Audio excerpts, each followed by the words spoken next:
Good Sunday morning, everyone. Welcome back to Weather on the Go, all your weather coverage. In today's weather forecast, I'll be covering the severe weather potential today across the southern plains with all modes of severe weather possible.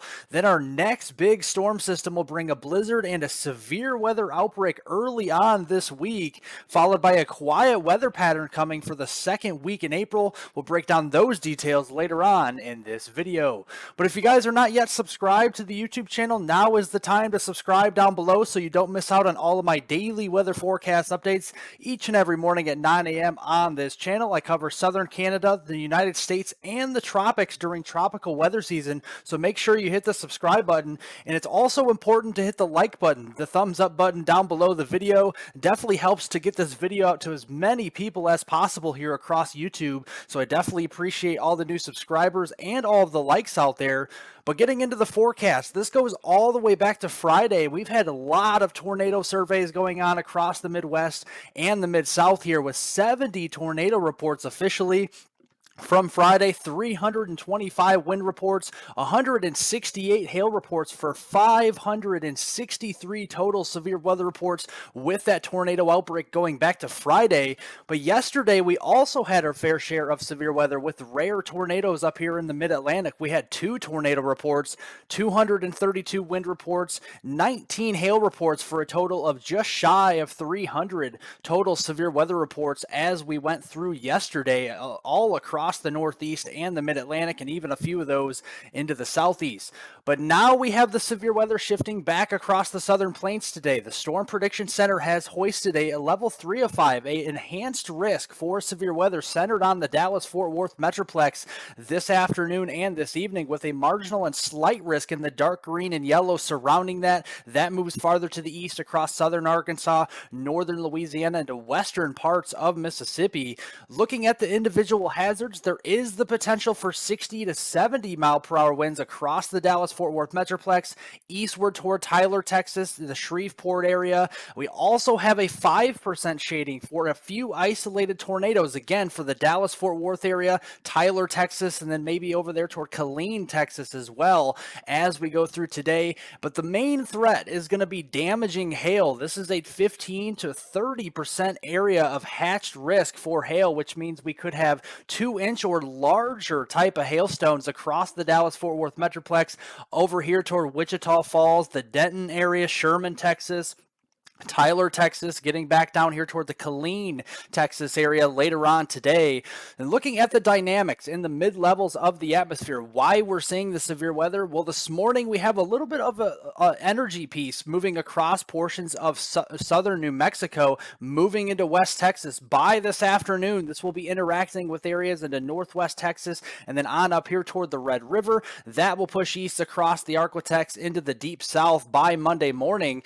And along and ahead of that, we're going to be seeing some warming temperatures. We got the southerly flow out ahead of the system, so we're going to be seeing 70s and even some middle 80s down here across western and central Texas this afternoon. And combine that with some deeper moisture with dew points rising into the middle and upper 60s, that will yield some moderate CAPE values, or convective available potential energy, needed for thunderstorms. Remember, the higher the value, the better the chances of thunderstorms and thus severe weather.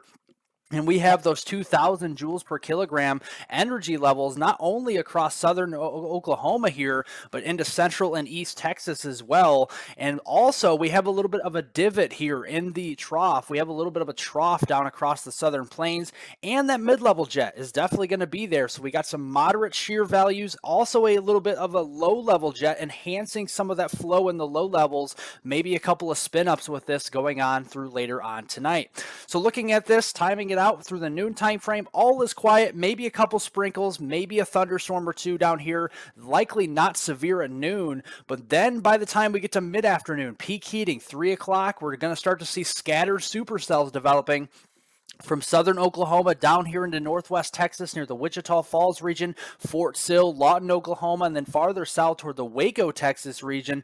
Those will start organizing into a cluster and pushing its way off across to the east. Dallas-Fort Worth Metroplex here into southeastern Oklahoma, getting as far south as the Killeen, Texas area through the early evening hours.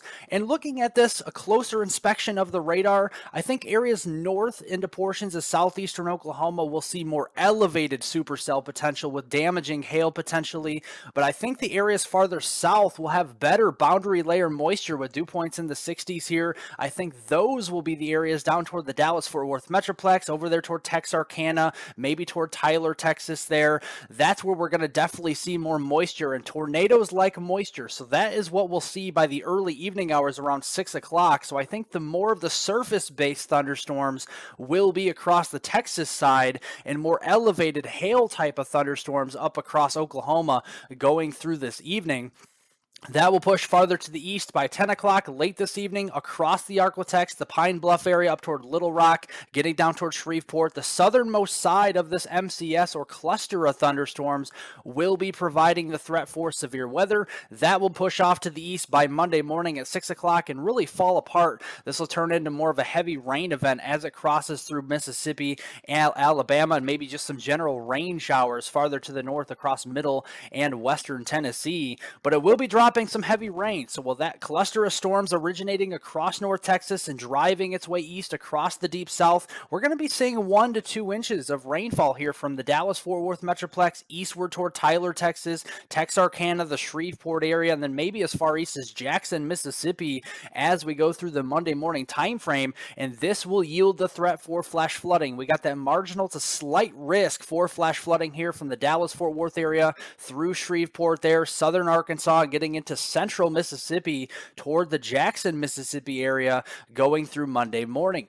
But farther off to the northwest, this is our next big storm system we've been talking about for quite some time now. We got a trough starting to organize across Washington and Oregon this afternoon. This will really strengthen and dive to the south toward portions of the desert southwest by Monday morning and into Monday afternoon. And this is going to provide the Pacific Northwest with more snow opportunities going through this afternoon here. That continues through Sunday night. A lot of these areas in the higher elevations will be seeing some heavier snow. That continues through Monday morning, and you do notice a little bit more of organized snowfall here from the Salt Lake City area up through portions of central and eastern Wyoming toward the Cheyenne, Wyoming area, and potentially as far northeast as Rapid City, South Dakota. That's with a developing surface low on the front range of the Rockies, and that does actually continue through Monday night. So with that said, we will have a lot of snowfall across the Pacific Northwest and the central Rockies, especially up into the elevations near the Salt Lake City area,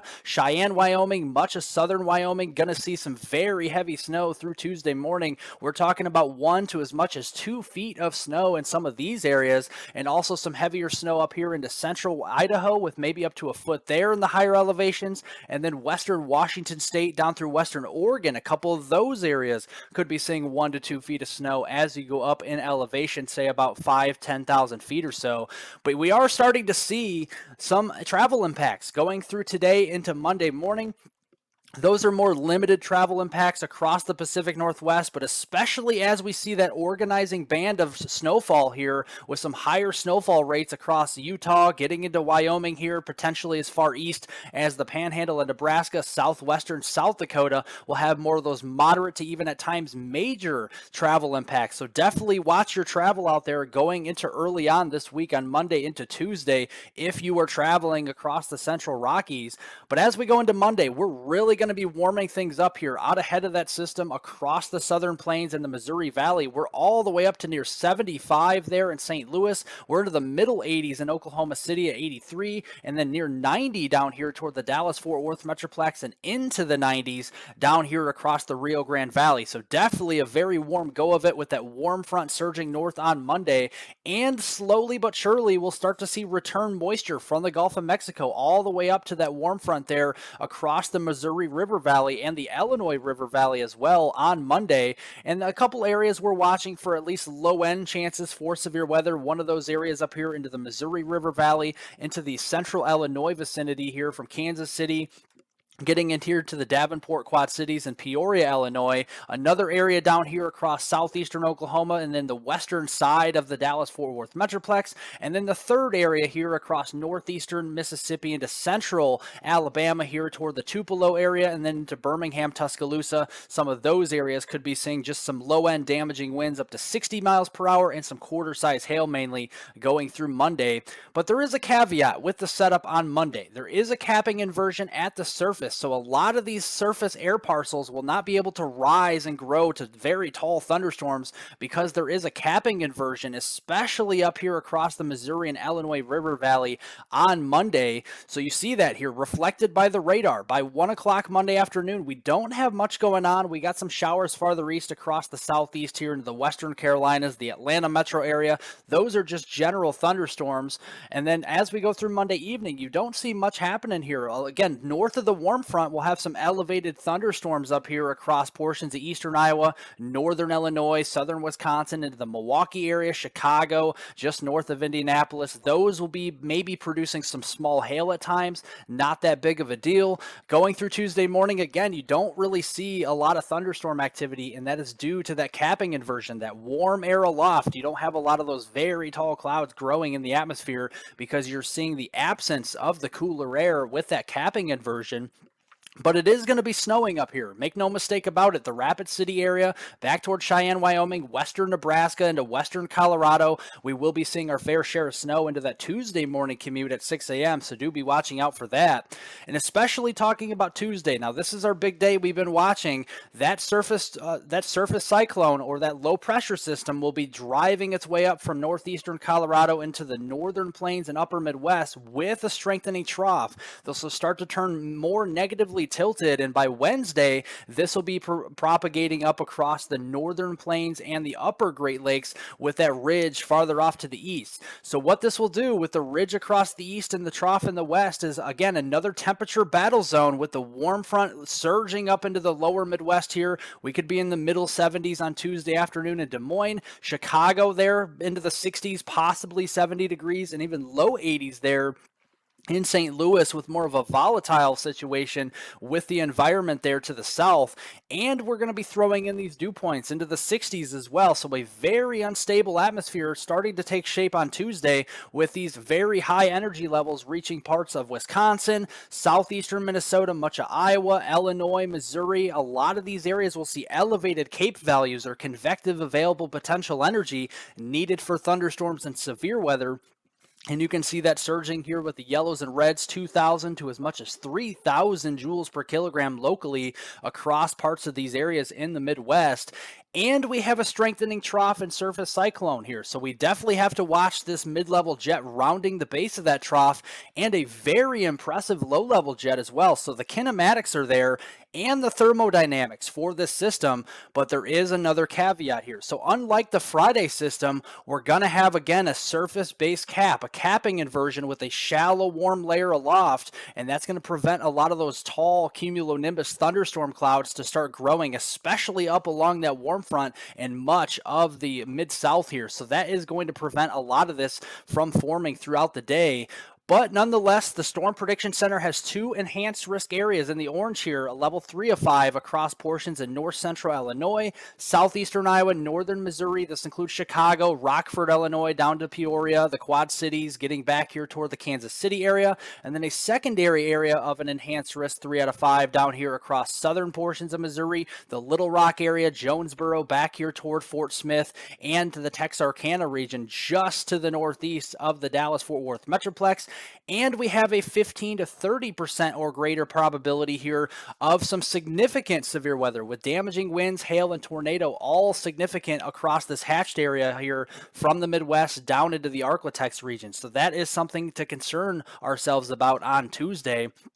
So again, looking Tuesday morning, we have that cap in place, a thunderstorm or two across the Indianapolis region, likely not severe starting out in the morning. We get the heavy snow to the northwest of this low, and this low pressure system will start to strengthen rapidly on Tuesday. But again, an open warm sector, but if any thunderstorms can break through the cap, especially up near the warm front there in northern Illinois and to central Iowa, those could become troublesome as early as 1 o'clock Tuesday afternoon. Strong tornadoes, some intense damaging winds, and damaging hail as well we'll have to watch out for. But the European forecast model is actually hinting at late afternoon, early evening, maybe some line segments, maybe some supercells developing up here across eastern Iowa, northern Illinois, southern Wisconsin, and some broken line of storms all the way south to the Arklatex.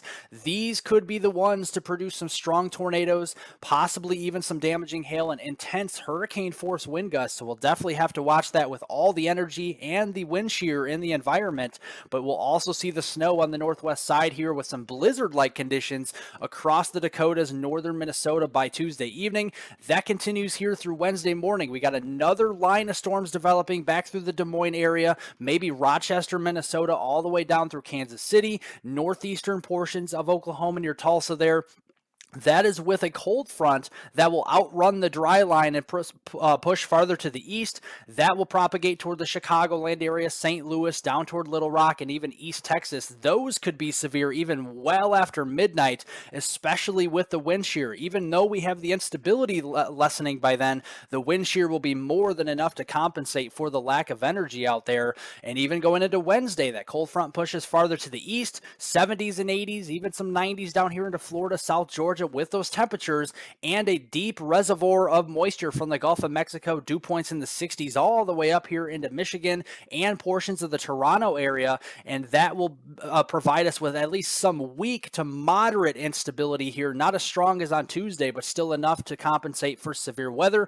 And we're definitely seeing a very worrisome mid-level jet as well as it strengthens, rounding the base of that trough on Wednesday across the western Great Lakes, and an ample low-level jet as well. So we're going to have a lot of wind shear going into the day on Wednesday, and there's going to be not much of a cap. So the Storm Prediction Center already 4 days out has a slight risk or 15% area for severe weather across western New York, northwestern Pennsylvania, including the Pittsburgh area, Buffalo up here, getting through the entire state of Ohio, the Detroit area, Lansing, Michigan here, getting farther into eastern portions of Indiana. That is on Wednesday with all modes of severe weather, including tornadoes possible. And you can see Wednesday morning, already at the beginning of the period, we're going to start to see storms moving through. That will continue through the afternoon into the early evening, and then that system by Thursday afternoon will push across the east with a lingering cold front from the northeast across the south. Maybe a marginal threat of severe weather down here from Tennessee across the Gulf Coast states. We'll watch out for that, but the snow will be exiting into southeastern Canada by then.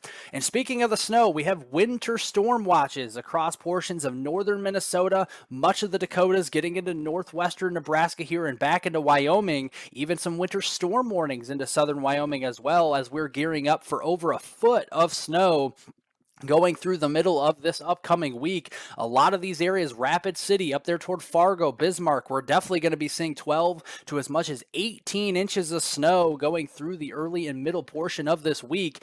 And if that's not enough, we have the very strong winds on the backside of the system. We're going to have a 982 millibar low spinning up here. So we're going to have some strong northwesterly winds blowing in sustained at 20 to 35 miles per hour, with some of these very strong 850 millibar winds in the low levels probably being mixed down toward the surface. So we could be easily seeing gusts over 50 miles per hour up here across the Dakotas, southern Manitoba, and then getting down into southern portions of Minnesota by the time we get through Wednesday afternoon and Wednesday evening. But thereafter, the weather pattern finally takes a little bit of a breath toward the second week in April. We have a drier weather pattern and also a cooler weather pattern. So you see the cooler temperatures with those blue shaded colors on the map here. We have that ridge dampening down toward Florida. So if you like the warm weather, go to Florida, or even the West Coast. We'll start to be seeing some ridging with warmer temperatures for a change starting April 7th through the 11th, and then a much drier pattern. We'll see an end to the troughs across the West Coast for the time being into the second week in April, but an active pattern will continue across the southern United States from portions of New Mexico all the way through Texas and the Carolinas here as well through that second week in April. And you can see with the heavy rainfall setting up as we go into the following week, April 8th through the 10th and probably beyond, we're going to be seeing some heavy rainfall down here into portions of central South Texas, including the Rio Grande Valley, the Houston area, Lake Charles, over toward New Orleans, and then farther east toward the Atlanta area and the Carolinas and even parts of North Florida as well, getting through that time frame. And a lot of the rest of the country will be quiet, in exception to maybe some rain and snow up here across British Columbia and the Pacific Northwest during that time frame. Well, thank you guys so much for watching. I know that was a lot to get to, a lot of information. Thank you guys so much again for watching. I appreciate it. Remember to like the video, give it a thumbs up down below. Leave any comments, questions, and concerns below. I'll get to those later on today. Subscribe to the YouTube channel if you're new, and hit the notification bell to get all of my daily weather forecast updates on this channel. Have a great Sunday, everybody. A great rest of your weekend, and I will see you all in the next video.